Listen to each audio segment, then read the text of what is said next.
Hello to you, and welcome to Mondays with Mike. It is Monday, March 6th, and it's muggy. It's a muggy Monday. And so, what I want to do today, though, we'll talk a little bit at the end, if I have time. We'll talk a little bit about what's been happening in California. But I wanted to get straight to the good stuff because if you missed it last week, I wanted to share with you this incredible after show that we had. You see, we're on the air every day from 4 to 10 a.m. And then beginning at 10, if you go to our website, fox26houston.com, or if you jump on YouTube, we do an after show, which is more show after the show. But most of the time, it's sort of, we're just sort of messing with each other. And sometimes, there's some content, but most of the time, it's just sort of us being ourselves. And usually it's Nate, with some shenanigans. So last week, and I want to share this with you just in case you missed it. So just to summarize what happened here, what you're going to see is you're going to see Nate out at the rodeo, Nate Griffin, out at the Houston Livestock Show and Rodeo, and he runs into these four gentlemen who are visiting from another country. And so I want you to watch this because it's just really, really neat how everything developed, and especially what I learned about them, the whole deal while it was going on. So I'm going to go ahead and share the screen and let you enjoy what happened. So here we go.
Can I just jump in here? I think the there are a lot of different accents across Africa, but they're states. It's basically the coolest accent I think you could have. I think it's my favorite English accent.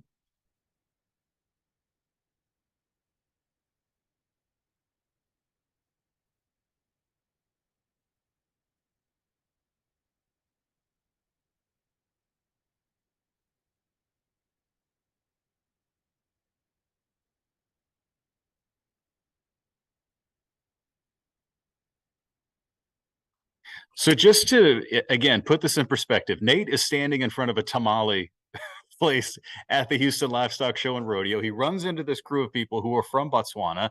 This gentleman here is actually like basically the press secretary for the president. And so it moves on from here.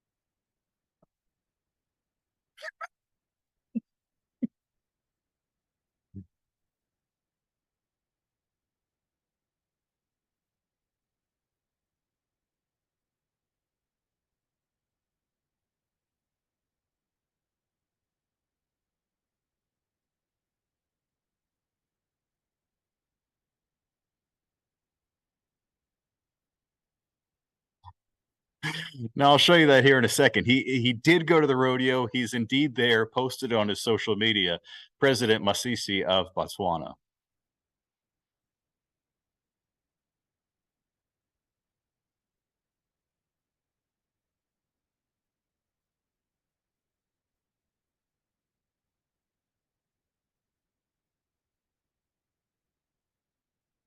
Okay, so I'm just going to skip ahead here a little bit because Sally, poor Sally, she was in the middle of trying to say something important. And while she was talking, I'm on my phone.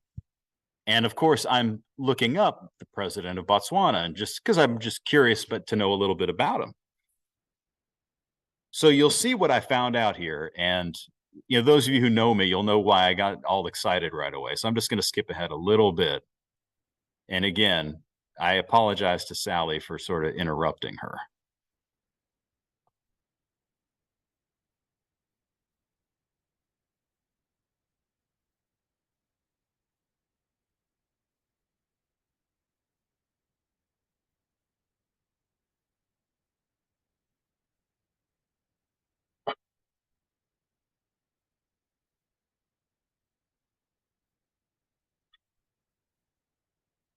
Okay, so here it comes. Here it comes. This was my big discovery about President Masisi of Botswana.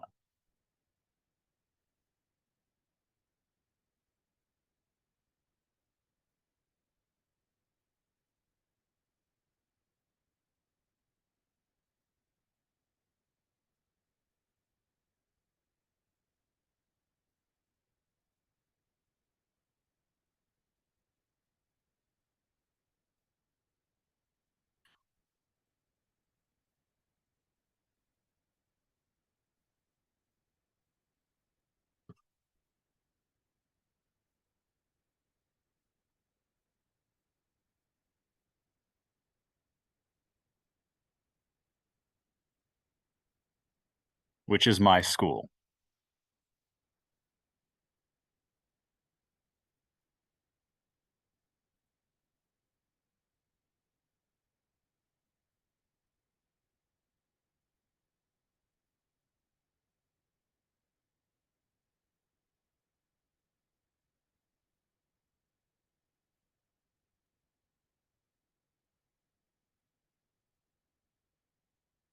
I mean, if you think about it, it's very possible that there was a class, even though we weren't there at the same time, the president and I, we might have had some of the same teachers.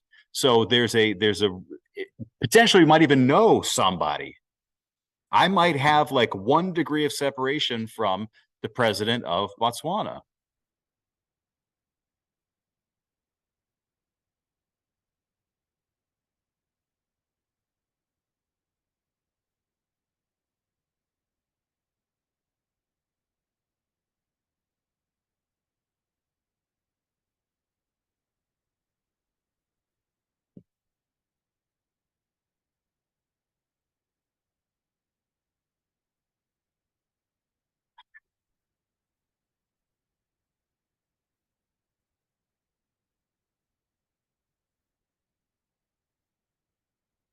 Okay, so I'll give you a break here from this. So it was just it was funny, but it was also like mind blowing. Like Nate just happened to have these folks. What happened? I don't know if I gave him time to explain it, but he was just there. He and our photojournalist Dave Lanier, they were there just shooting a live shot from the rodeo. And one gentleman came up to him and asked for help with his camera. Said, there's something wrong with the camera. I don't know how to do it. And so Nate told him, I'm sorry, sir, I don't really know anything about cameras. And then he said, well, my photographer here, Dave, probably knows. So Dave took a look at it and was able to fix it for him. And then they just got talking like, hey, where are you guys from? Because he detected an accent. They said, and then you saw what ensued. They found out that they're basically part of the presidential press corps of Botswana.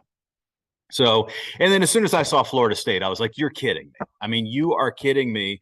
This president of this, and by the way, Botswana it borders South Africa, Namibia, and Zimbabwe.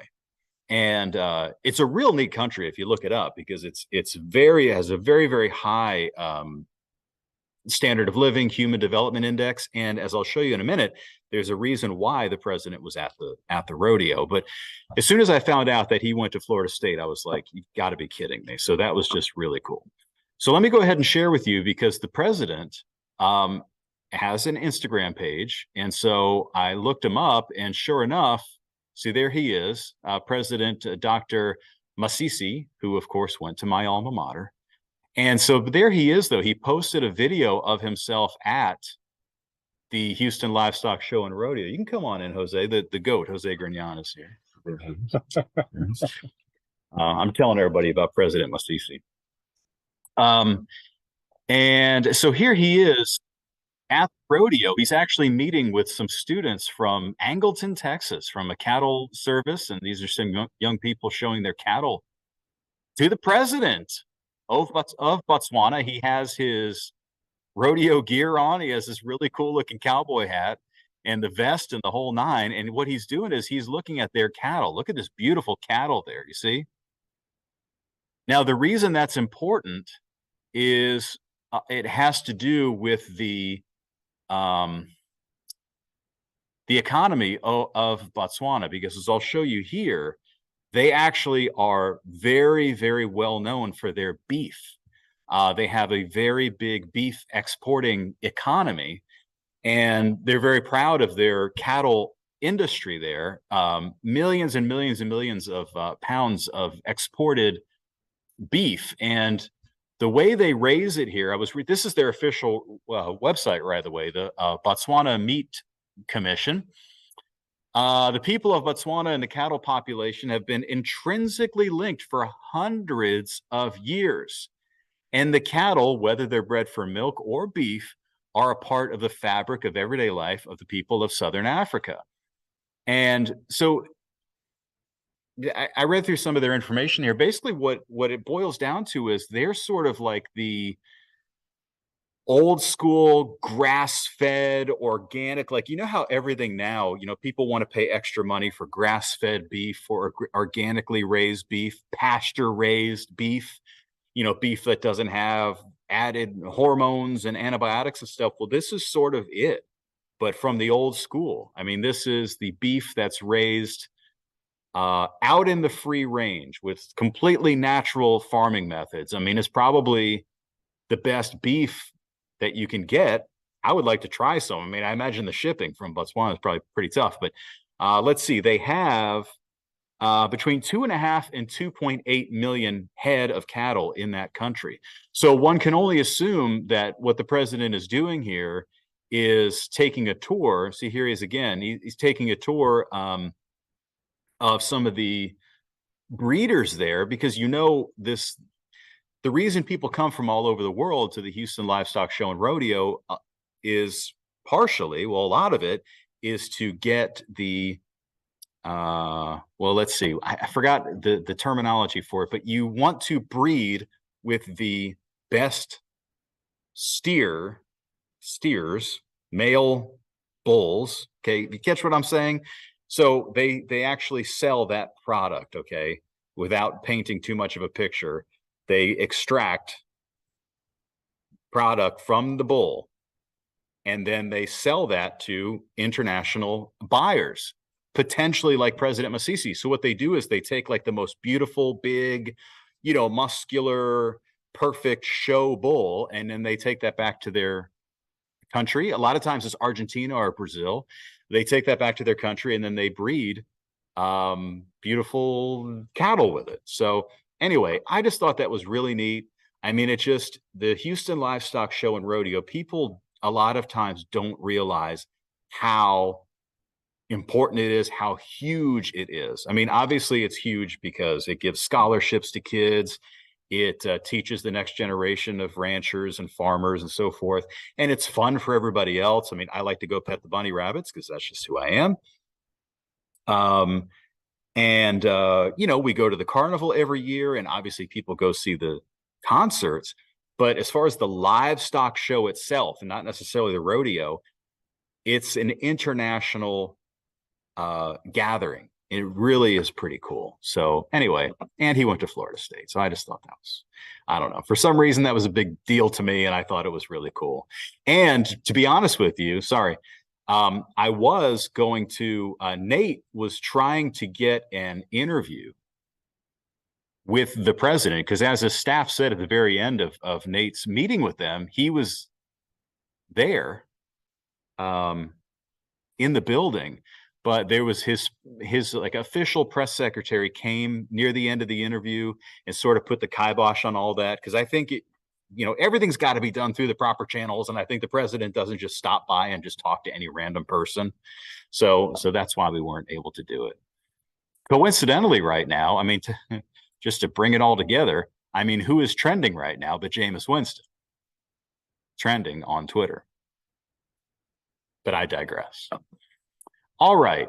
So that's enough of that. I wanted to quickly end on this in the news of the weird. So, I've been posting on my Facebook page. I posted a couple times the last week or so about this beautiful arrangement in the sky of Venus and Jupiter. And so Venus is appears in the sky in the evening over Jupiter. So you have this very bright Venus and another bright Jupiter under it. Now, apparently, for some people in North Central California, that was very concerning. And so this headline comes from Fox 11 California saying, calling 911 on stars, planets technically.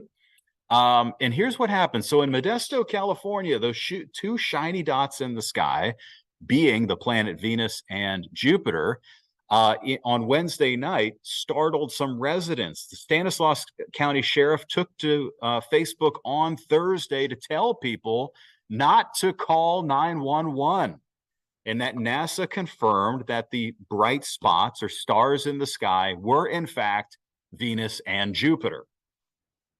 The sheriff said there's no reason to report this. They had had multiple calls into their dispatch of these mysterious objects in the sky that were indeed planets. Okay. So anyway, if you see any bright objects in the sky, and keep in mind they're not moving, so don't call 911. And that's the moral of the Mondays with Mike program today, is if you see a bright spot in the sky, you might want to ask somebody first, like, you know what, that might be a planet. Maybe I should not call 911. But anyway, that's California, right? Anyway, that'll do it for this week. I'm glad you indulged me in my story about the president of Botswana and the fact we were joking around about it, but that it was like me and Ruben and Nate and Sally that we were going to try to hitch a ride, on maybe the presidential jet and go visit. We actually did, by the way, in all seriousness, looked at flights, and they're about $2,000. It's about $2,000 a person. And I think it's a long connecting flight. So probably, I don't know, maybe one day. So thanks for joining me here for Mondays with Mike. Shout out. I forgot to give a shout out the last couple of weeks to my mom and my brother Neil for watching all the way through to the end. And if you would do me a favor, hit the like button, the thumbs up button. That would be wonderful. It makes me look good to the bosses. So everybody, have a wonderful day. Have a great week. Enjoy this nice warm weather, and happy rodeo time to you.